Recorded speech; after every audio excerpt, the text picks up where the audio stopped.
Fabien, c'est à toi ça donc. C'est à moi, là. C'est à toi ça donc. Tu vas bien? Très bien, et toi?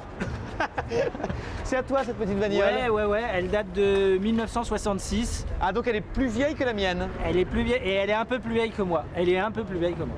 Ah, et moi, la mienne aussi est un peu plus vieille que moi, parce que moi elle est 67 la mienne. Ah, 67. Et oui, c'est ça. Voilà, d'où ça te vient, toi, ce goût pour les Porsche, la Porsche 912, c'est ça? D'où ça me vient je crois que c'est un de mes copains qui vit à Silver Lake à Los Angeles, qui avait une 911 de 71 chocolat. Ouais. Un chocolat, chocolat. très dense, magnifique. Ouais. Et quand j'ai vu cette voiture, je me suis dit si je pouvais avoir la même. Et en fait, il en a trouvé une à Los Angeles et elle vient de Los Angeles. Tu l'as ramenée de Los Angeles, celle-là? Elle est américaine. D'accord. Et toi, tu y vas souvent à Los Angeles? J'y vais le plus régulièrement possible. Enfin, le plus régulièrement possible. J'essaie d'y aller au moins une fois par an parce que j'ai des amis là-bas. Voilà. Et du coup, je te retrouve dans un resto américain ce soir.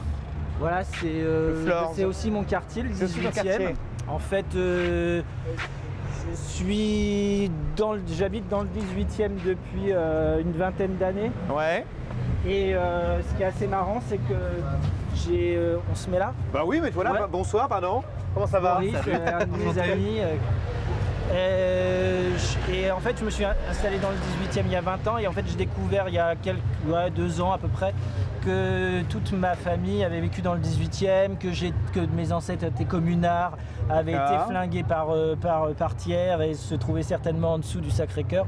Enfin voilà, donc c'est amusant de voir que le hasard nous ramène toujours peut-être dans les mêmes lieux. Voilà. Bon, donc tu es Americano-Parigo. Americano-Parigo, ça me va bien comme définition. Alors d'où te vient cet atavisme américain quand même? Parce que donc le livre que tu publies, c'est quand même juste une sorte de thriller à l'américaine parfait. Quoi. Oui. S'il avait été écrit par un Américain, on n'aurait pas été surpris. C'est ce qu'on me dit. Moi, j'ai eu la chance de rencontrer là récemment le fils de John Fante, Dan Fante.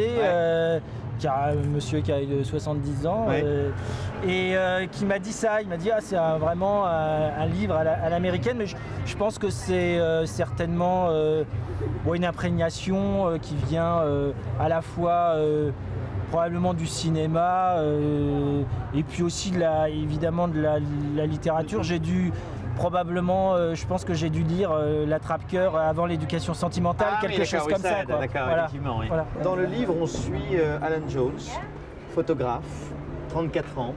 Il photographie d'ailleurs des jeunes filles souvent un peu nues. Ouais. Voilà. Au début du livre, on comprend qu'il a un infarctus. Il va se retrouver dans une sorte d'hôtel pour se reposer. Et là, il va assister au meurtre. Par un enfant de 12 ans de ses parents qui va gentiment les électrocuter dans un jacuzzi. Et donc si je fais le pitch comme ça va? Si je te raconte, je dis que le livre commence comme ça? Je crois que c'est comme ça que ça démarre. Je me suis inspiré d'un fait divers qui m'avait évidemment troublé, remué comme plein de gens, qui est le massacre de Columbine. Ouais.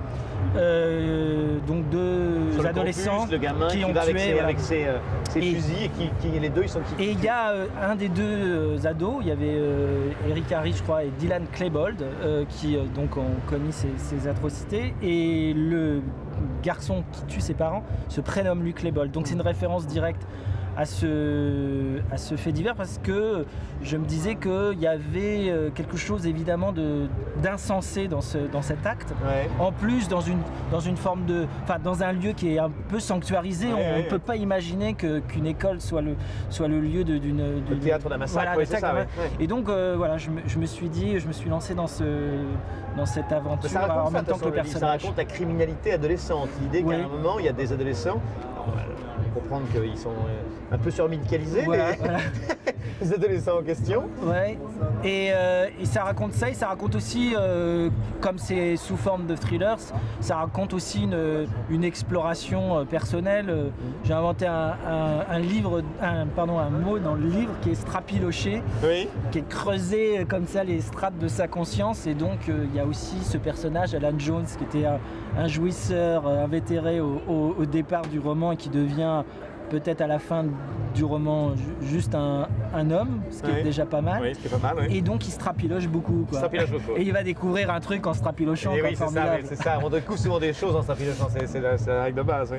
Et là, pourquoi il photographie des femmes nues il photographie des femmes. On sait pas. Il photographie des femmes nues parce que vous avez une expérience commune sur les photographies. Boris et moi, il y a deux choses qui sont autobiographiques dans le livre. Il y a l'expérience de photographier des femmes nues, parce que moi j'ai été rédacteur en chef d'un magazine, on photographiait beaucoup de femmes très jolies et en petite tenue. Et Boris était travaillé avec moi. C'était terrible, Boris, de faire ça. C'était un travailler avec Fabien. Non, de photographier des femmes nues. Avec lui, on sait que c'est un cauchemar, bien sûr. Oui, on allait à Milan, on allait à New York. C'était épouvantable, mais vraiment un peu compliqué, non, parce que. Ouais. Et donc c'était une époque assez marrante à vivre, une espèce de chambre d'adolescents comme ça, voilà, on avait une trentaine d'années. Et donc ça c'est autobiographique, et l'autre truc qui est autobiographique c'est l'infarctus. À 34 ans, je suis sorti d'un hôtel et je me suis écroulé par terre. Ah, et voilà. Et donc ça c'est les deux points communs que j'ai avec le personnage. Oui, d'accord. Bon, pour le reste non. Non. Bien. Pour le reste. Parce que sinon c'est inquiet, mais oui, non, ça va. Rien à voir avec tes parents. Et il y a la Porsche quand même. L'autre point commun c'est quand même la Porsche. Oui, alors. Il y a une Porsche dans le livre, il y a une Porsche là. Donc on revient toujours à cette littérature américaine. On parlait tout à l'heure de John Fante, La route de Los Angeles, Kerouac évidemment, et donc dans cette exploration il y a l'idée de prendre la route, d'explorer.